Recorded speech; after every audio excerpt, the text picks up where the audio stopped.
한정수. 한 잔의 술을 마시고 우리는 버지니아 울프의 생애와 목마를 타고 떠난 숙녀의 옷자락을 이야기한다. 목마는 주인을 버리고 거저 방울소리만 울리며 가을 속으로 떠났다. 술병에서 별이 떨어져야 상심한 별이 내 가슴에 가볍게 부서진다. 그러한 잠시 내가 알던 소녀는 정원의 초목 옆에서 자라고 문학이 죽고 인생이 죽고 사랑의 진리부터 애증의 그림자를 버리고 목마를 타는 사랑의 사람을 보이지 않는다. 세월은 가고 오는 것.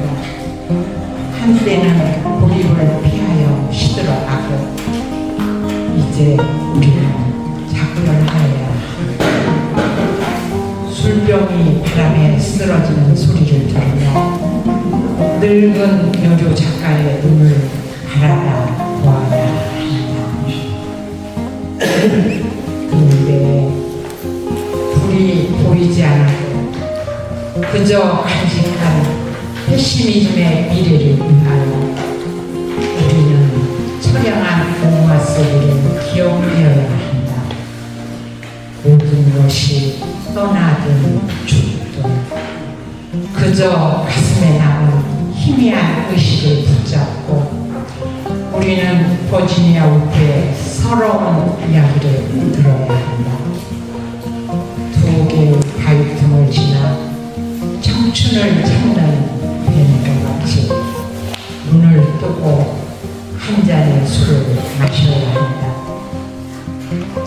인생은 외롭지도 않고 그저 잡지의 표지처럼 통속하고를 한탄할 그 무엇이 무서워서 우리는 떠나는 것일까? 목마는 하늘을 입고 방울소리는 귓전에 철렁거리는데 가을바람 소리는 내 쓰러진 술병 속에서 목매어 우는데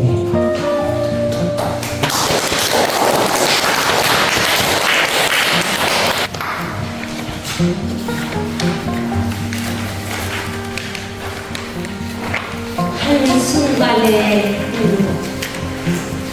소소 한 숫자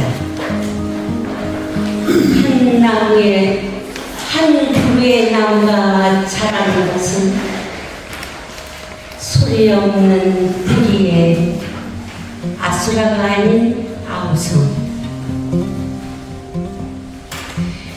나무가 그늘을 주기까지 길고 길었던 여름날 매미가 나무에 붙어서 운다. 영주 부석사 나무들은 저녁바다로 번지는 붉은 노을 머금은 낭만을 안다. 서양빛 따라가는 종소리 나무와 꽃들도 따라 나섰다. 명상의 우유가 붓다.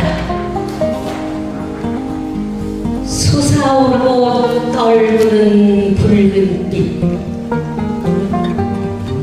벚보가 눈이 부시게 울면 아득한 찰나의 전율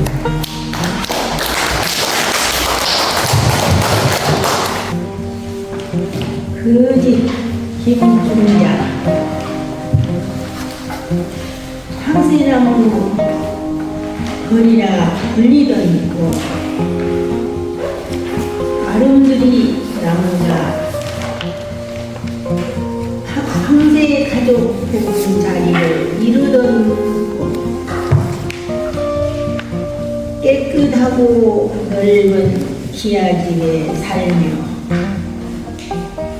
대가족이 무슨 잔치로 행복했던 곳, 넓은 앞뜰에는 만물농장 있어 더 풍요로웠던 곳,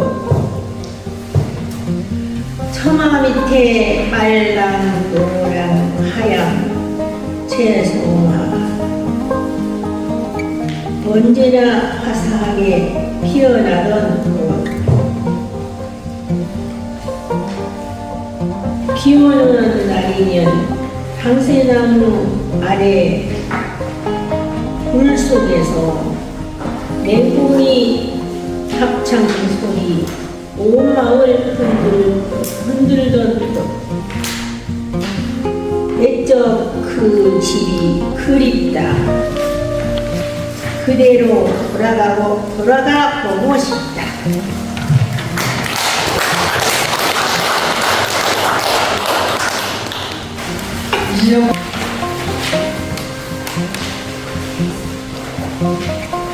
강보다 바다를 구경.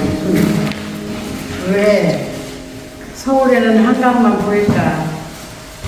해종일 천견만격, 물결 따라 눈물도 웃음도 바다로 실어가. 한강에는 강보다 바다를 좋아하는 까닭이 있어. 천막 속에서 맨발로 모래솜 만들어 피어내던 예수 닮은 아이들과 파도 속에 잠 못 들던 그 시절 그리움 때문이다.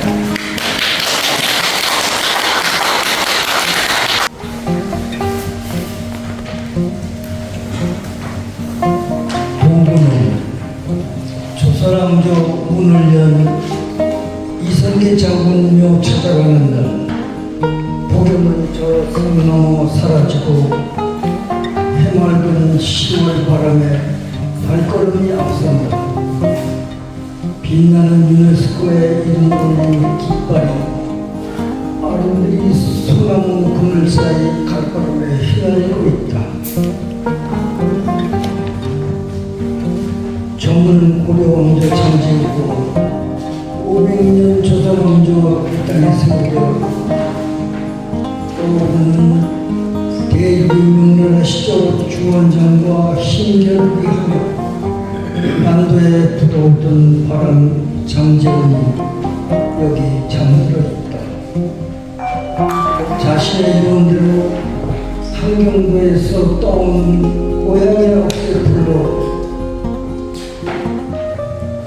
잔디 대신 지붕 삼고 흰 수염 날리며 본분 안에 앉아 영역의 조선왕조 500년 내내 지금은 허리 끊긴 한강도 지켜보며 원명이다 정신들 차려 고함소리 옥새불 사이로 들려본다.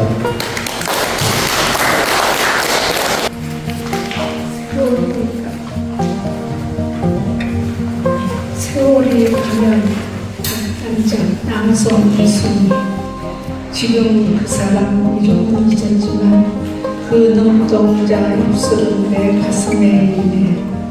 바람이 불고 비가 올 때도 나는 저 유리창밖 가로등 그물에 밤을 잊지 못하지. 사랑은 가고 있는 나무 여름날 보습과 가을의 공원 그 벤치 위에 나뭇잎은 떨어지고 나뭇잎은 흙이 되고 나뭇잎에 덮여서 우리들의 사랑이 사라진다 해도 지금 그 사람을 조금 잊었지만 그 눈동자 입술은 내 가슴에 있네. 내 서늘한 가슴에 있네.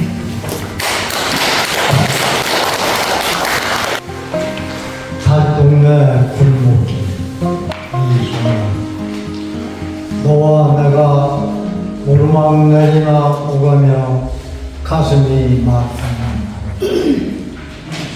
하나씩 부럽지 않은 오두막집들이 모여있고 지붕과 지붕이 서로 껴안으며 기쁨을 조각조각 띄워주면서 눈물도 서로 닦아줍니다.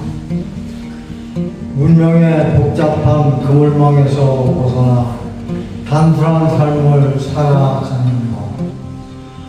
애로우니 보태고자 달님이 제일 먼저 찾아줍니다.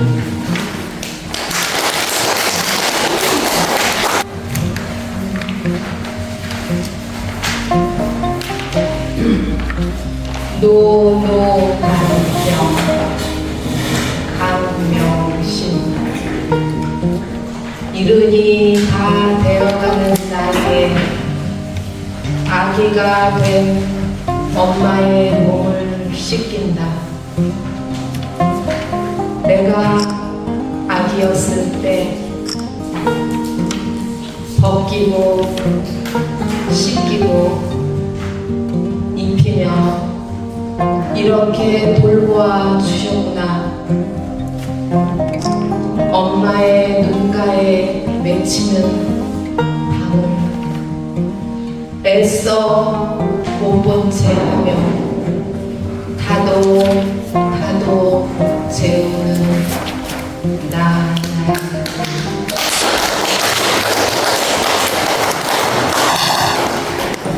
박물의 4월의 노래처럼 아예 노래를 시 제목으로 만듭니다.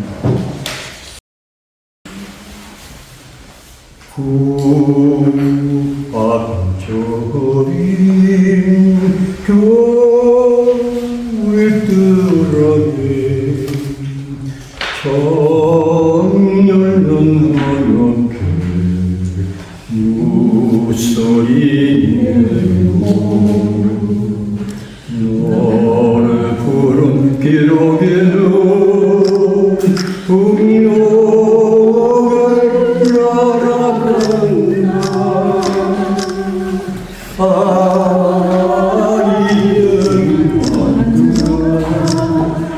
힘들을 서로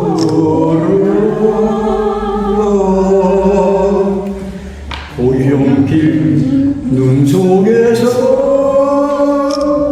꽃등불이 터졌네. 고향길 눈 속에서 꽃등불이 터졌네.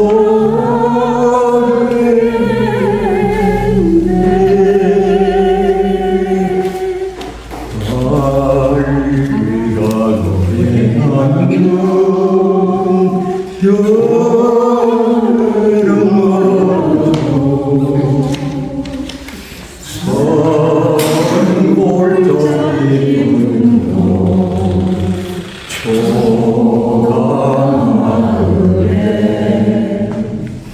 봄이 오면 가지마다 혼자 흥겨울이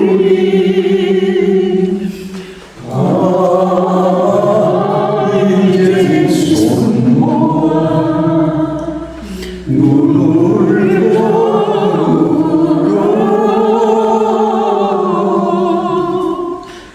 고향집 쌀이 노래 한방울이 쌓이네.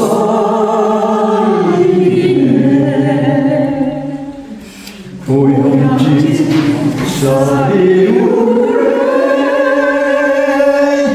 한방울이 쌓이네.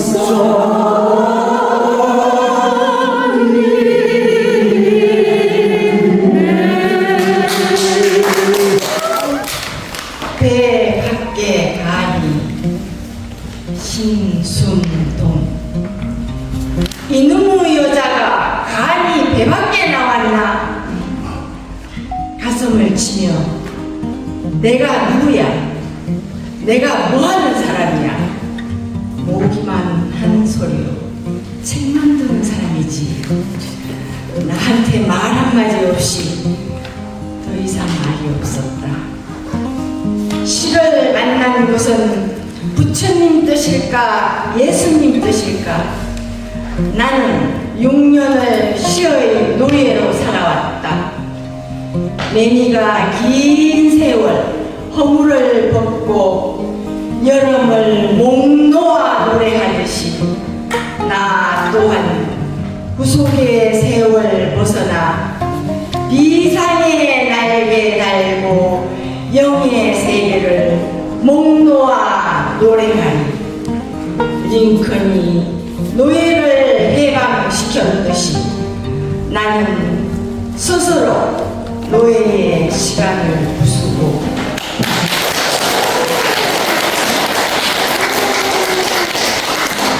진순동 만세다!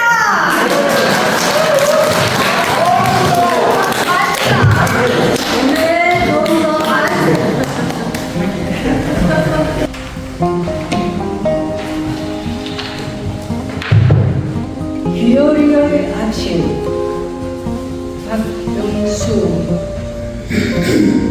별내 상거리에서 차를 탔다. 문을 거쳐 강을 따라 호선은 달린다. 비오리에 도착하니 새벽이 열린다. 자욱한 물 안개가 환상적이다. 피 안에 온 듯 공롱하다. 눈을 지그시 감는다. 본향의 식구들이 소소술 아침을 맞이하던 기억이 섬광처럼 스친다. 저 많은 숲과 강과 영롱한 새소리가 유구한 아침이 매랴. 배낭에 사과 한 알, 배 한 알, 사력을 다해 아버님 상소를 찾는다. 구슬이 되는 내년은 기약이 없다. 관인 상거리에서 막걸리 한 병 산다. 강태공들이 세월을 낚는 저 시절을 지난다. 산허리를 깎아 만든 황토길을 택시는 힘겹게 뛰어오른다.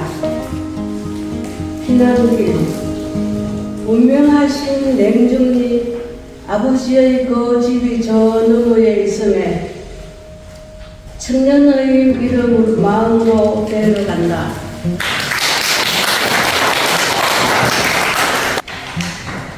왕부서 정병만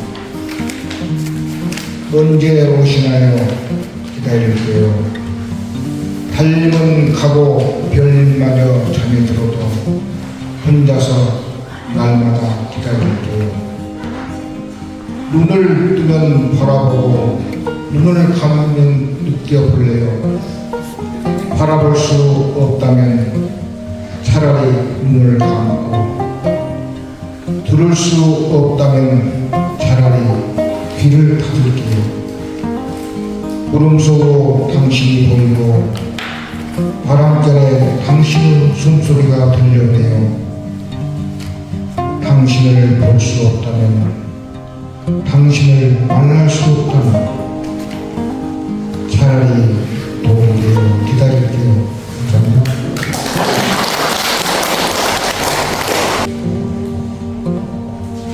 시련은 은총이다. 김정자.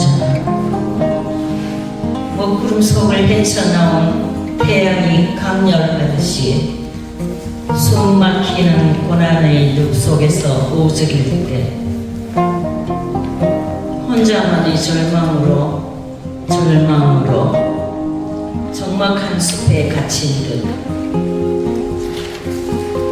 고난을 뚫고 오직 강한 의지로 극복한 삶은 기쁨을 알고 깊이 있는 삶으로 나아가고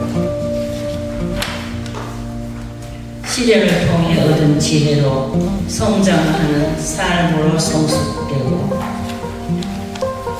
완숙된 노년으로 저녁노을처럼 빛나고 있습니다.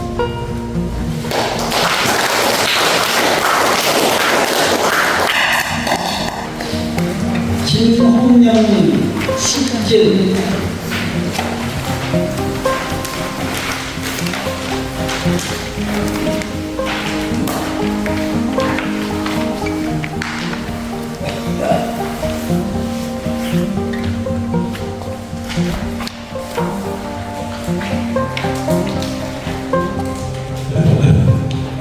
숲길 김홍룡 숲길 김홍룡 웃음은 지났건만 아직은 참아야 함께 가는 길이 된단다. 홀로 가는 길이 더 정겹다. 숲길은 옳고 그름 좋고 나쁨이 없다. 기쁨도 슬픔도 꽃면도 없다. 다만 서로의 다리 융합되어 공존할 뿐. 수필에서의 긴 호흡은 인간 세계에서 얽힌 실타래를 푸는 명약이란다. 노소대이 되어 그대의 고마움을 보리라.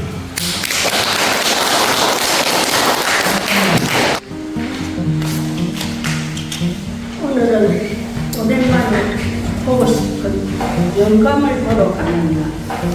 바람이 솔솔 부는 좋은 날씨다. 주호는 숲에 간다. 무언가로 삼각형자를 자기 영감을 만나 이런저런 얘기를 한참 하다가 영감바로 옆자리를 보니 예보자 하루 종일 할머니 한 분 모셔져 있었다. 내가 영감을 너무 혼자 오래되면 옆자리 할머니를 모셔서 바람을 피우지는 않을까. 영감 살았을 때 복지관에서 스포츠 댄서 시간에 룸바라는 춤을 출 때 나를 잡고 춰야 하는데 잊혀진 계절을 부른 가수 이용의 엄마를 자꾸 좋아해서 자리 잡고 쉬려고 해서 많이 싸웠던 기억이 난다. 오늘은 다른 날과 달리 영감을 혼자 두고 오려니 발길이 다 떨어지지 않아 자꾸만 뒤돌아보게 된다.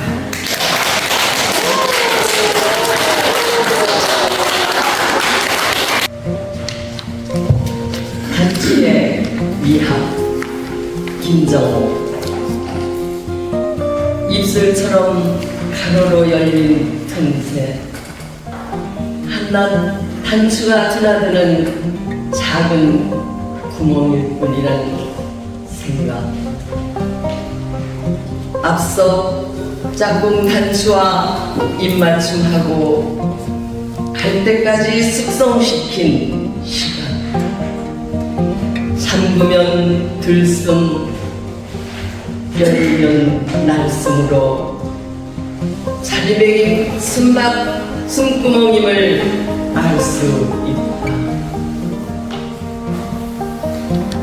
마음을 깨우면 무한 공간.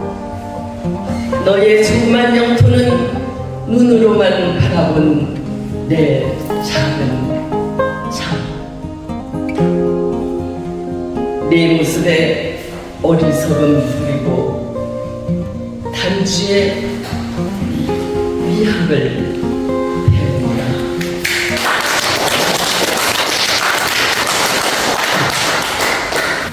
고속정에서 이웃 취임 바위틈에 깃든 씨앗 하나 보석에 뿌리 내려 독약 청청 큰 소나무도 주변엔 풀씨도 날아들어 이제는 울창한 숲을 이루었다. 바람도 틈을 찾아 단단한 바위 틈새로 스며들고 햇살도 틈을 타고 들어와 사이길 어둠을 밝히는데 내 어두운 마음에도 틈은 있어 그 샛길 따라 바람이 들어옵니다. 때로는 그 틈새 사이로 맑은 빛 깊숙이 스며들기도 합니다.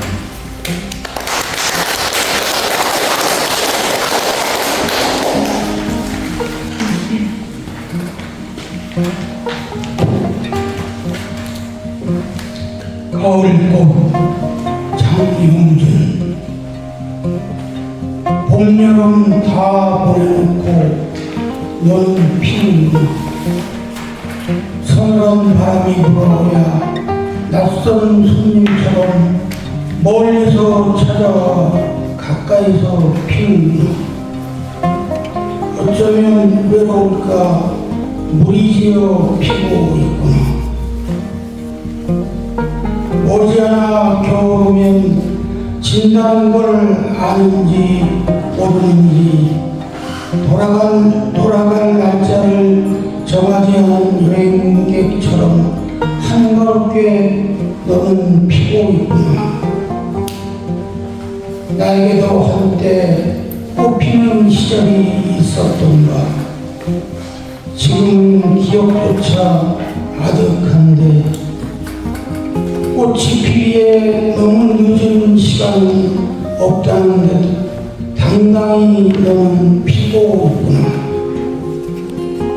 뜨거운 여름 다 견뎌내고 너는 이제야 피고 있는데 꽃 피는 시절을 다 보내버린 나는 이미 지고 있구나. 조금씩 겨울로 기울어 가고 있구나.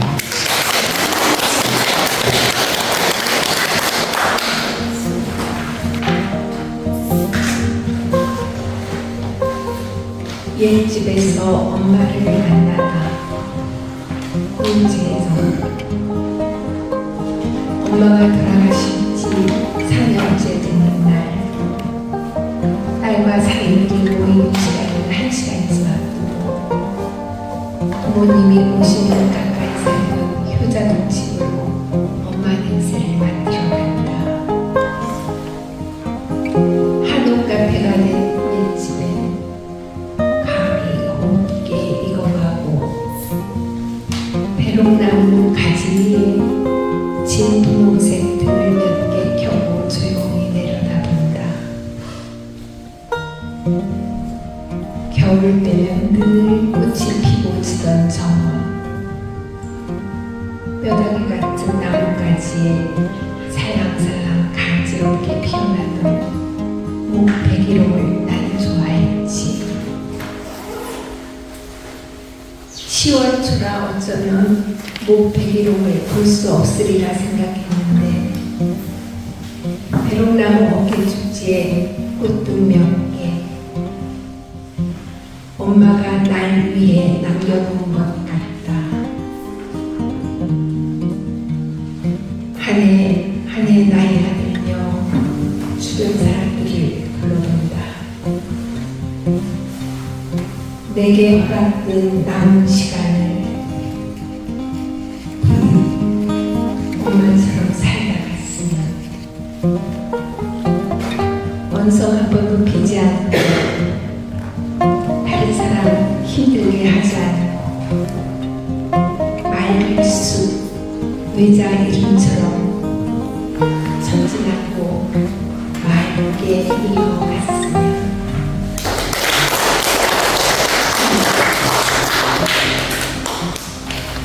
최창현 82세 독거노인.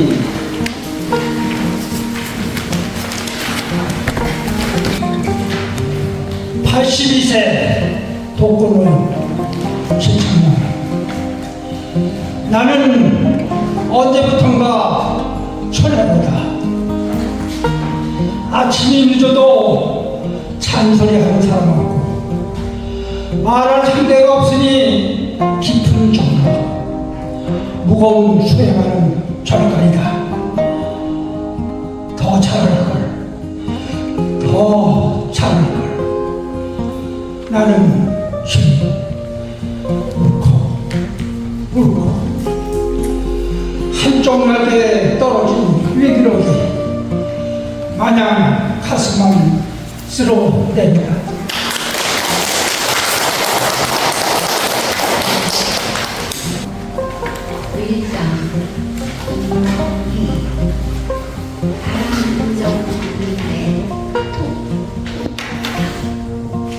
바람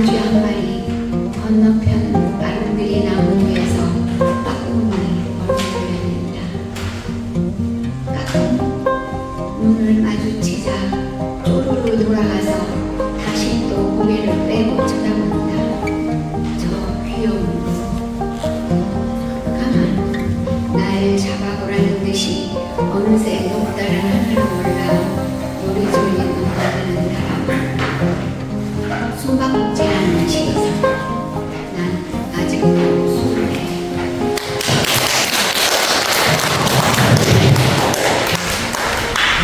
사랑하는 별 하나 이성선장 낭송 장계영한. 나도 별과 같은 사람이 될 수 있을까? 외로워 쳐다보면 눈 마주쳐 마음 비춰준 그런 사람이 될 수 있을까? 나도 꽃이 될 수 있을까? 세상 일이 괴로워 쓸쓸히 밖으로 나서는 날에 가슴에 한이 안겨 눈물 짓듯 웃어주는 하얀 들꽃이 될 수 있을까? 가슴에 사랑하는 별 하나를 갖고 싶다. 외로울 때 부르면 다가오는 별 하나를 갖고 싶다. 마음 어두운 밤 깊을수록 우러러 쳐다보면 반짝이는 그 맑은 빛으로 나를 씻어 길을 비춰주는 그런 사람 하나 갖고 싶다.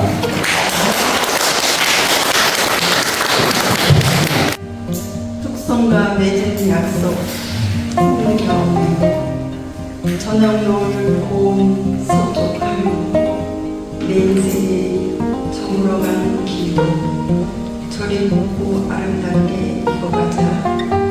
욕심도 내려놓고 지난 후에 내일의 염려도 소리 없이 흘러가는 강물에 던지고 노을빛으로 물든 강둑에 앉아 눈물 방울처럼 생각따라 떨고 노니 남은 삶의 끝자락도 저리 예쁘게 물들여 가자.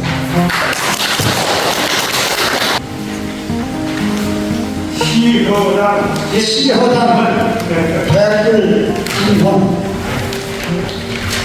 누가 시집을 여러 번 냈다면 일단 그를 두 번 다시 상대하고 싶지 않다. 마음소리를 울리는 시를 한 사람이 그렇게나 많이 써낸다는 게 당최 믿기지가 않아서다. 이 무딘 손끝으로는 많이 쓰고 싶은 게 아니라 평생 단 한쪽이라도 사람들 마음속 시를 풍기는 시를 쓴다면 이승 털고 떠날 후생길이 더없이 기꺼울 터이다. 가진 재주 워낙 짧은 탓이기도 하지만 시업 반백년을 건너도록 소시적부터 내 손엔 아직 단 한 편도 완성된 게 없다. 써놓은 시편을 읽을 적마다 늘 고치기 때문이다. 그래도 누가 뭘 하느냐고 물으면 시를 쓴다고 한다. 말 끝에 나를 일러 시가 되다 만시만 쓰는 시허당이라니. 절작을 거미 똥구녕에서 신을 뽑듯 한 이도 집담한 집이라 했어서 절로 황송하여 우린 서로의 이맛박을 검지손가락질하며 안주 없는 컵세주를 나눈다.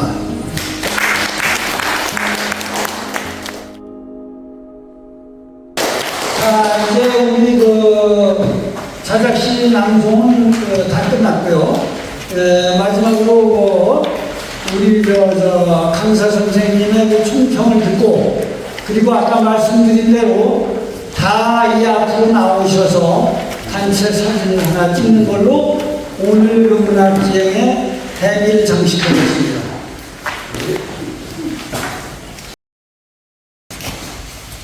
네, 오늘 정말 너무 좋은 것 같아요.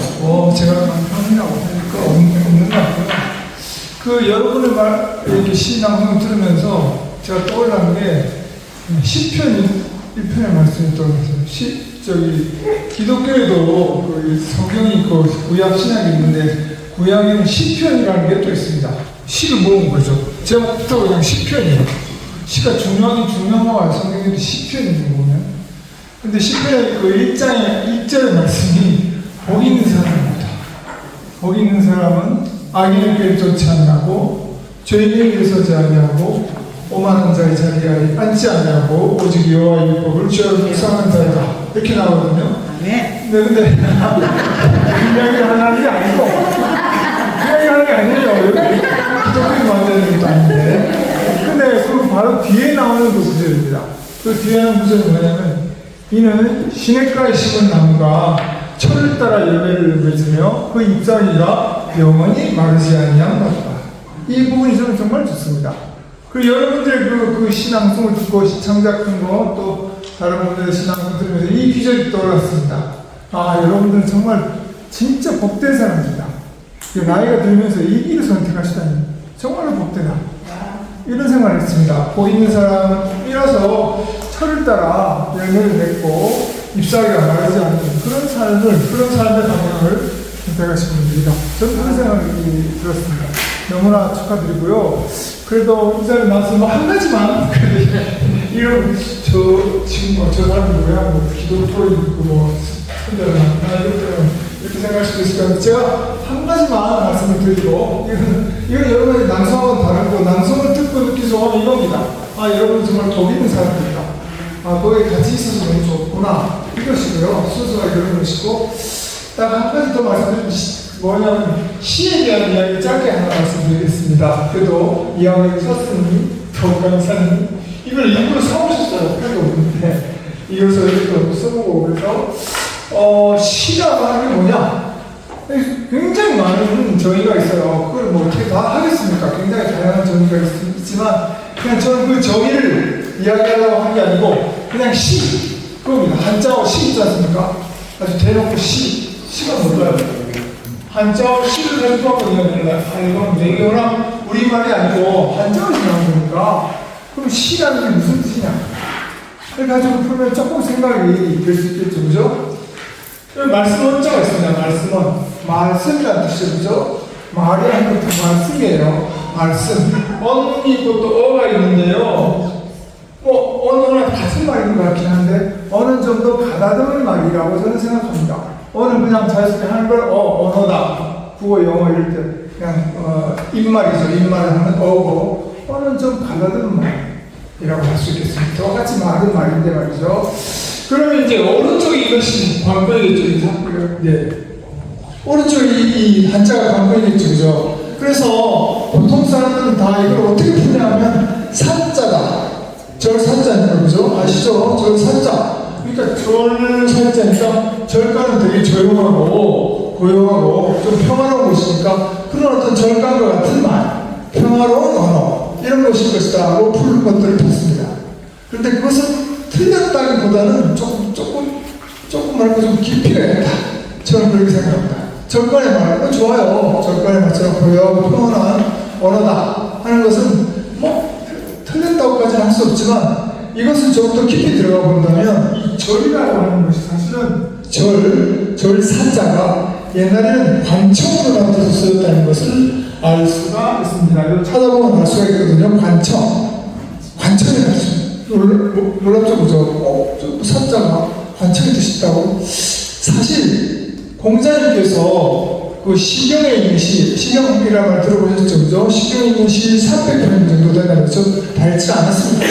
시 300편을 이른이 배제하는 말 사무사다 이렇게 말씀하셨어요. 생각에 없을고 이거죠. 사가사자. 김홍님 이거 맞습니까? 네, 공자님 맞다 맞는 겁니다. 네, 글자는 좀 꼬불꼬불 썼지만 공자님 하신 말씀이에요. 중요한 유명한 말이죠. 그래서 이거 많이 인용되고 저도 뭐 되게 좋아하는 말입니다. 사무사. 경교장에 갔더니 그 김부선님 좋아하는 말씀은 신기독이시더라고요. 신기독. 신기독도 되게 좋더라고요. 그렇지만 사무사는 우리 시공부하는 사람들은 외워줄 만한 말이라고 생각합니다. 생각함에 삿됨이 없다. 이거죠. 삿됨이 없다는 게 뭘까요? 삿됨. 삿됨이라고 뭐 사악하다는 게 뭐랄까 좀 막연한데 진실되다. 이런 말이죠. 순수하다. 이런 것을 쓸 수 있겠죠. 물론 한마디로 다 표현할 수 없지만 저는 이렇게 정리해봅니다. 도덕적으로 진실되다. 그리고 감성적으로 순수하다. 도덕적으로 진실되고 감성적으로 순수한 그런 뜻으로 말하자면 무사를 쓸 수 있죠. 그런데 제가 드리고 싶은 말씀은 공자님 이 시를 말씀하실 때는 BC 550년경 BC 5세기 정경입니다. 춘추시대죠. 그런데 만약에 이게 시를 갖고 여행하신 거거든요. 시인데 만약에 이 시가 이런 거라면 이상하다. 전리한 언어라고 한다면 이건 좀 안 맞는 거예요. 왜냐하면 역사적으로 중국의 불교가 전염한 것은 기원 좀 지나고 1세기입니다. 우리도 그 무렵 중국을 통해서 우리도 들어오게 됩니다. 신라시대로. 찾아보면 나오니까 한 1세기경이에요. 1세기경. 그런데 공자님은 아까 우리가 말했습니까? 약 BC 5세기. 그러니까 기원전 5세기란 말이죠. 기원전 5세기에 이 시라는 말이 있는데 불교가 들어오기 전에 있는데 이거를 절간의 말이라고 말하면 좀 이상하지 않겠습니까? 네. 그죠? 좀 이상하죠? 네. 그러니까 이것은 절간의 말이라는 것보다 아까 말한 것처럼 관청의 말이다. 관청과 관련해서 생각하는 게 옳다 이거죠. 그럼 왜 이게 관청이냐면 원래는 이것을 관청으로 썼는데 이게 인도에서 뭔가 유명한 스님이나 이런 분들이 오면 그 관청의 스님들을 묵게 한 곳이 선도사라고 불렀답니다. 그래서 그게 이제 스님들이 많이 와가지고 묵다 보니까 그것을 사라고 부르니까 절간의 말로 말하자면 전용되어 왔다고 해요. 역사적으로 보면 정확하게는 저도 잘 모르겠습니다. 역사학자는 국문학자니까요. 네, 그러나 아무튼 제가 말씀드리고 싶은 것은 뭐냐면 절간 언어라고 하는 것은 문제가 있다. 그것은 좀 후대의 이야기다. 1세기, 약 500년이나 이후의 이야기니까 이것은 말하자면 관청의 언어인데 관청의 언어라고 보기보다는 관청의 언어가 무엇일까요? 관청은 법도, 법규, 규칙, 법률 뭐 이런 거 아닙니까? 관청이 말이죠. 그죠? 관청이 그런 법이라든가 절도, 규칙을 말하자면 강제하는 것이니까 그래서 한자를 좀 풀어서 보면 토자가 있고요. 흑토가 있고 그 밑에 촌자가 있습니다. 땅을 갖다가 촌은 아시죠? 그죠? 한 3cm 좀 되나 그죠? 촌이 좀 작아야 되고 이렇게 이 재는 단위 아닙니까? 촌을 아껴 써라 이런 말 있지 않습니까? 그래서 조금의 시간도 아껴 써라 이런 것처럼 그래서 땅을 잰다는 뜻이니까 이건 바로 규칙, 규정, 기준 이런 뜻이 되는 것이죠. 규칙, 규정, 기준. 상당히 시에는 놀랍게도 말씀인데 규칙을 갖는 언어다 이런 뜻이 있는 겁니다. 이렇게 보면 규칙을 갖는 언어. 물론 이해가 됩니다. 옛날 시들은 다 정형시니까 그죠? 정형시에는 다 규칙이 있었죠. 그럼 현대는 안 맞지 않은가? 현대는 규칙이 없을까 그죠? 무슨 3, 4, 3, 3, 4, 3도 없고 3원보도 없고 그렇지 않습니까? 그죠? 그러나 제가 마지막으로 드리고 싶은 말씀은 꼭 그렇지 않다. 좋은 시, 여러분 너무너무 오늘 잘 들었는데요. 이것을 좀 생각하시면 조금 더 나은 시를 지금도 잘 쓰시지만 나은 시를 쓰실 것이다. 뭐냐면 아무리 자유시, 요즘 시를 자유시라고 그러죠. 자유시라고 하더라도 이런 것이 규칙이 없는가? 규칙이 없습니까? 자유시는? 그렇지 않습니다. 물론 연애 규칙도 있고 행위 규칙도 있죠. 기본적으로 연애와 행위 규칙이 있지만 그것보다 더 중요한 것은 내재이라는 걸 들어보셨죠? 중학교 때 들어보셨죠? 내재이라는 것이 있습니다. 외형률은 없지만 시조 같은 외형률은 없지만 내재는 있다. 근데 요즘 사람들은 거의 내재를 무시하는 듯이 특히 현대시들은 이렇게 쓰고 있는데 사실 이 내재는 아주 중요하다고 생각합니다. 그죠? 안에 들어가 있는 그런 율격 율이라는 것은 운율이라고 쓰는데 운이라고 하는 것은 그러니까 소리, 음성 상징과 관련된 이야기고 율은 유는 이제 뭐 음성의 고조, 인토네이션과 그 다음에 글자 수인데 우리나라에 인토네이션이 없으니까 중점 성조가 없으니까 글자 수와 관련된 거라고 할 수 있어요. 예를 들어 5원 6시 이러면 5개의 한자로 된 8줄의 시가 5원 6시고요. 그렇습니다. 7원 6시 하면 7개의 글자로 된 8줄의 시가 7원 6시입니다. 이거 그 유리라고 하는 장르의 명칭이긴 한데 이렇게 말해도 멍멍하다 무슨 소리인지 잘 모르겠다. 오늘 우리가 읽었던 맨 처음에 읽었던 죄송합니다. 맨 처음에 읽었던 시를 한번 가지고 제가 짧게 이야기하고 마치도록 하겠습니다. 멍멍하시군요. 이거는요 박인의 멍멍하시군요는 뭐 되게 자유시면서 되게 사무치한 느낌을 줄 정도로 줄줄줄 쓰여져 있는 것 같죠. 뭐 별로 의미도 없고 아까 말씀드린 소위 시로서의 흔치 자유시의 내질 이런 거 없는 것 같아요. 그죠? 그렇게 보이지 않습니까? 그죠? 뭐 회은 있지만 심지어 연도 없고 그죠? 단면이죠. 그죠? 근데 제가 개인적으로 좋아하는 이거 다 설명할 시간은 없고 제가 개인적으로 좋아하는 부분에 대해서만 제가 방금 이야기하고 있습니다. 일부러 모르는 건 아니고 저는 이 부분을 좋아합니다. 옛날부터 좋아했습니다. 이 부분입니다. 인생은 외롭지도 않고 찾으셨습니까? 네. 인생은 외롭지도 않고 그죠? 여기 보니까 거저라고 써있더라. 오늘 그 아까 그 바이올린 앞에 민식을 보니까 거저 원래 원문은 거저더라고요. 이거 거저로 썼구나 이런 생각을 했습니다. 그저 잡지의 표지처럼 통속하거늘 한탄할 그 무엇이 무서워서 우리는 떠나는 것일까?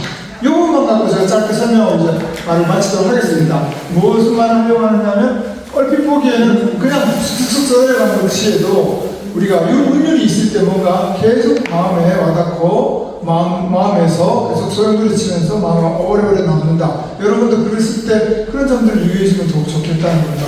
자 봅시다. 우선 이것은 정형적인 윤기가 없습니다. 소위 음보도 없어요. 인생은 외롭지도 않고 이렇게 보면 음보를 볼까요? 음보로 하는 건 박자입니다. 쿵짝짝 그죠? 어절이나 끊어지는 일단 여기서는 어절을 끊을까요? 인생은 끊고 외롭지도 않고 대시를 쳐보세요. 외롭지도 않고 하면 몇 음보가 되겠습니까? 이걸 3음보라고 합니다. 인생은 외롭지도 않고 아시겠죠? 그죠? 한 행이 몇 박자로 되어 있는가? 그러면 3음보입니다. 그죠? 3음보죠? 그런데 밑에 보세요. 3음보. 그저 잡지의 표지처럼 통속하거든은 이게 4음보야. 아무리 억지로 읽는다도 그저를 그냥 3음보를 읽을 수는 없어요. 그저 끊고, 그죠? 잡지에 끊고, 표지처럼 끊고, 통속하거든. 그러면 3음보가 변형돼서 4음보가 되는 거죠. 4음보. 무슨 말씀인지 아시겠습니까? 네 박자라는 거예요. 한 행이 네 박자. 그 다음에 마지막으로 마무리 볼게요. 한탄할 그 무엇이 무서워서 우리는 떠나는 것일까? 이거는 사실은 이렇게 보면 되게 긴데 이 큰 걸 두 덩으로 나눠봅시다. 두 덩으로 나누면 한탄할 그 무엇이 무서워서 그래서 끊어지겠죠, 그죠? 그러면 3음보가 됩니다, 그죠? 한 해는 기니까, 너무 기니까. 그 다음에 우리는 떠나는 것일까? 이렇게 되면 3음보죠, 그죠? 그렇게 보면 이 부분에도 보면 상당히 뚜렷하게 세 박자를 쓰고 있는 것을 볼 수가 있습니다. 그래서 이감이 살아나는 것이죠. 이것은 율격적인 측면입니다. 율격, 아까 말씀드렸죠. 율이라고 하는 것은 우리가 말해서는 글자수로 만들어내는 리듬감이라고 말씀드렸죠. 그죠? 그 다음에 또 하나, 운으로 만들어내는 운율 할 때, 운율이 있지 않습니까? 리듬을 가르칠 때 운율인데, 운은 뭐냐면 우리 말해서 음성 상징 같은 것인데요. 음성 상징을 말도 어려우니까 보면, 이것만 그대로 봅시다. 인생은 외롭지도 않고, 그래서 이음 같은 것이 계속 첫 번째 단락에 인생은 외롭지, 두 번째 이음은 세 번째 않고, 이렇게 해서 글자 수의 맨 앞에 나오는 이음을 쓰고 있는 걸 볼 수가 있습니다. 이런 것들이 되풀이될 때 무조건 리듬감은 되풀이에서 생깁니다. 반복에서 생기는 거거든요. 인생은 외롭지도 않고의 음성 상징은 이음이 계속 쓰이고 있다는 것이죠. 알겠습니까? 무슨 말 하고 있는지? 인생의 이음, 외롭지도 이음, 않고의 이음이죠. 그저 잡지의 표지처럼 통상화를 봅시다. 그러면 그저에서 지어둠을 쓰고 있죠? 그죠? 그 다음에 잡지에서 지어둠을 쓰고 있죠? 그죠? 표지, 지어둠을 쓰고 있죠. 여기서 지어둠은 글자의 앞에 오지 않고 뒤로 온 걸 볼 수 있어요. 그죠? 인생은 외롭지도 않고 할 때 글자 앞에서 음성상징 두음에서 초성에서 이음이 있었는데 여기서는 저 두 번째 글자에서 뒷박자에 가가지고 잡지의 표지처럼 통속하게 이렇게 볼 수가 있죠, 그죠? 네, 그 다음에 또 마지막에 봅시다. 한탄할 그 무엇이 무서워서, 여기도 미음음 무가 계속해서 무엇이 무서워서 우리는 떠나는 것일까. 그래서 는 니은음을 쓰고 있는 걸 볼 수 있습니다. 이건 너무 선생님 좀 억지 아니에요? 이게 너무 좀 억지 같은데요? 이렇게 좀 반문을 할 사람도 있을 수 있어요. 그러나 저는 그렇게 생각하지 않습니다. 이것은 일부러 이렇게 썼다고 생각하지는 않아요. 시인이 이걸 의식하고 썼을 리가 없어요. 이렇게 쓰는 시인은 없어요. 그러나 여러 번 읽으면서 글자에 어떤 리듬감이 생기도록 자기 시어에 리듬감이 생기는가를 따져보는 건 필요해요. 우리가 아무리 그냥 시를 쓴다고 멋있게 요즘은 이미지의 시인 걸 잘 알아요. 요즘은 다 이미지 시대, 이미지 되게 강조하죠, 그죠? 그러나 저는 꼭 그렇다고 생각하지 않습니다. 이미지도 중요해요. 이미지도 중요하지만, 그러나 우리의 마음 속에, 우리의 귀 속에, 우리의 생각 속에 오래오래 남아서 되풀이된 시들은 이렇게 리듬감이 살아있다. 운과 율, 여기 말하는 시에서의 두 번째 사의 규칙적인 것도 있지 않습니까? 그런 어떤 리듬감, 노래. 아까 우리 김세도님이 이렇게 노래 부를 때 우리 지금 좋지 않았습니까? 그죠? 시와 노래가 같이 가는 것은 리듬 때문에도, 물론 이제 여기는 아까 하신 멜로디가 있는 거죠. 멜로디를 하면 더 좋기도 하죠. 그럼 생각해보는데, 다음에는 우리가 이제 낭송회 할 때 음악을 배경으로 하는 것도 참 좋지 않을까? 시의 배경으로 음악을 배경으로 좀 깔고 이렇게 시 낭송에 더 멋지지 않을까? 이런 생각도 해봤습니다. 여러분, 다시 한번 말씀드리지만 너무너무 좋았고요. 그 시를 다 낭송하시는 모습들이 아름답고 되게 멋있다. 이 가을에 정말 잘 어울리는 멋진 시간이었다. 이렇게 말씀드리고 싶습니다. 감사합니다.